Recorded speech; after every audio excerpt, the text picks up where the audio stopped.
Hello everyone, welcome back to Touch the Fire Twice. I'm Joshua, and I'm here today to do an in-depth sniff review of the 2025 Bath & Body Works Sweetheart Cherry Candle. But first, if you are new to Touch the Fire Twice, welcome. My mission here is to share my love and passion for fine home fragrance as an enthusiast, an educator, a reviewer, to inspire you to increase your own fragrance knowledge and understanding, ultimately enhancing the scent memories that you create. If you want to learn more about what I do, why I do it, and how I do it, you can check out my website at TouchTheFireTwice.com, and please do give me a follow over on Instagram, also at TouchTheFireTwice. And if you are a fan of gourmands for Valentine's Day and beyond, be sure to stay tuned in the coming days for reviews of 2 fragrances from Sniff: Guilty Pleasure with notes of fresh raspberry, whipped meringue, almond cake, cherry blossom, powdered sugar, and vanilla bean butter, as well as Big Flirt with notes of wild strawberry, champagne, chocolate ganache, jasmine sambuc, vanilla milk, and patchouli gallo. Some fun stuff here, so stay tuned.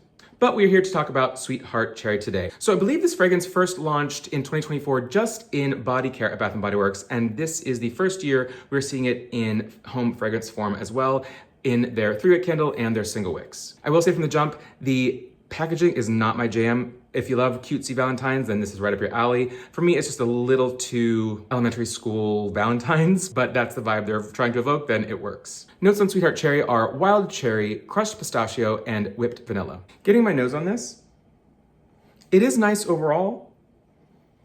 I will say, when it comes to cherry fragrances, I said this in my video for the almond croissant, which you can see here from the 2025 spring collection, that almond and cherry in fragrances, both extracts when it comes to baked goods and fine fragrances, perfumes, home fragrance, candles, etc. There is an organic compound within both the pit of the bitter almond as well as cherries, benzaldehyde, that has a very similar sweet, fruity, somewhat bitter, nutty fragrance.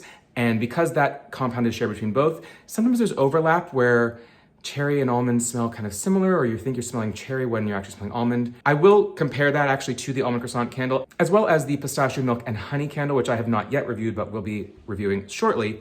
But just straight smelling this, the cherry is there. It is somewhat mild. It's not your black cherry Merlot that is just kind of a sweet candied cough syrup cherry. This leans, I don't want to say exactly authentic. It's still sort of, let's call it canned cherry pie filling with the red 40, goo in there. But it's not too cloying. It's not too artificial.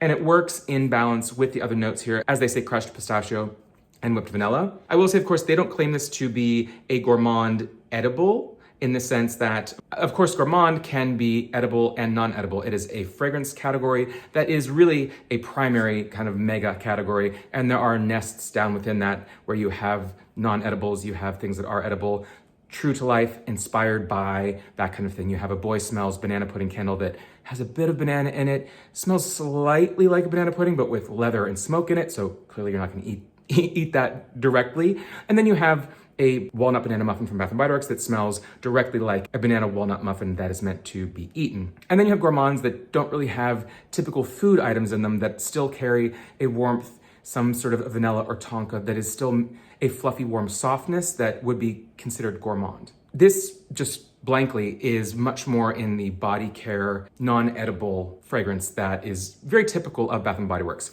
Not in a bad way, but this is a tried and true. You smell this and you say, oh, this smells like a Bath & Body Works shower gel, fragrance mist, body cream, body lotion, etc. But that's not a bad thing in this case, because it's not trying to be bakery. If they threw in crust, or they tried to say that it was a streusel, a cake, a muffin, a scone, a donut, I wouldn't be here for it, and I wouldn't want that. And that's sometimes what I don't like about some of those fragrances that are trying to be both. This is not trying to be. This is very much a kind of fully fleshed out, though still sweet, straightforward fragrance that could appease those who want just the candy bar candles, but also those who like some sweetness, but are also fine with having some things in there. That whipped vanilla, there could also be a little bit of musk or something in the background that does take this away from being a gourmet treat. When it comes to the crushed pistachio, I wouldn't have called that out on its own. There certainly is a bit of a, not quite nuttiness, but a sweetness, a roundness that takes away from just the bright pop, tangy, sugary sweetness of a cherry. And that whipped vanilla almost leans into sort of a musky or ambery vanilla, because when you think of certain florals, like heliotrope is going to bring sort of that cotton candy cloud-like warmth that is not quite something you want to bite into, but it still has that gourmand, fluffy sweetness. And so in this case, when I say whipped vanilla, I'm not thinking a whipped cream, but truly it evokes just that soft, warm, sweet, fluffy cloud-like vanilla. And that is certainly present in here quite a bit, but it works with the cherry. As you can see, I burned a fair amount of this. It tends to get deep pool very quickly. Those wicks get really long. Of course, I will trim these before I light it again, but it gets a little sooty, a little bit dirty and murky in the wax there just by being lit for a couple of hours. Not anything wild, but frankly, I would prefer that to a candle that can't pull out and just gets the puny wicks and doesn't adequately give you strength or projection. I don't know that I will buy it again, but I do, in general, enjoy it. Now, I am going to do a comparison to those other two candles I mentioned, the almond croissant as well as the pistachio milk and honey. But I also just wanted to, like if you watch any of my fine fragrance or luxury candle reviews, when we have a full pyramid or list of top, middle, bottom notes, I really like to dig into those notes and understand what are they, how are they used, and what does that specific note smell like. I think most of us understand generally cherry, pistachio, vanilla, but I did want to talk very specifically as it relates to fine fragrance, how those fragrances are often used or what they can evoke, the mood, moment, memory, space, place, or time that they can take you to. So wild cherry, in home fragrance, wild cherry is rich, juicy, slightly tart, evoking those dark, ripe cherries. As I mentioned before, it can be gourmand with some almond nuances, or also deepened with things like woods or spices. And in fine fragrance, think your perfumes, it can range from bright and playful to boozy and almost amaretto-like. Thinking of crushed pistachios, crushed pistachio is going to have a nutty, creamy sweetness, reminiscent of pistachio gelato or warm desserts. It blends well with vanilla, caramel, and woods for added depth. And in fine fragrance, it enhances gourmands with a roasted, milky quality. And finally, whipped vanilla. In home fragrance, whipped vanilla is airy and sweet, creating that cozy ambiance without being overly straightforward sugary. It feels lighter than traditional vanilla. And in fine fragrance, it adds a soft, creamy sweetness, often balancing florals, musks, or even coconut. Now, doing a side-by-side comparison, obviously these are not the same by any stretch of the imagination, but let's talk about that cherry versus almond, right? So we've got the cherry in the Sweetheart Cherry, and the almond and vanilla, frankly, in the almond croissant. Of course, this leans sweeter, again, more artificially buttery for that croissant note.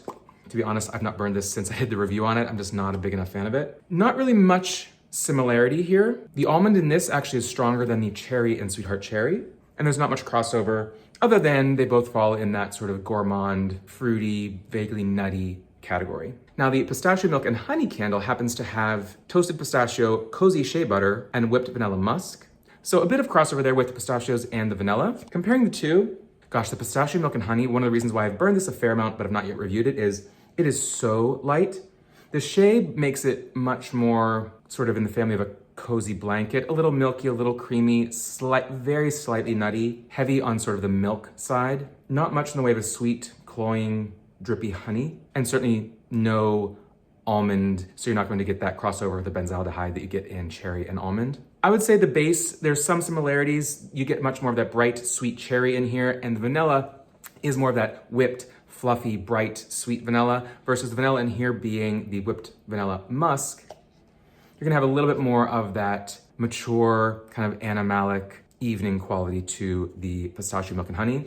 Not much similarity there. I think someone could like one and really dislike the other potentially. Again, overall, a nice scent. If you want something that is cherry forward, but is not your obvious black cherry merlot or super, super candied sweet, then I think this is a nice one to check out for early spring Valentine's Day burning. Let me know what you think of this or any other cherry forward fragrances. I'd love to hear your thoughts. And until next time, take care.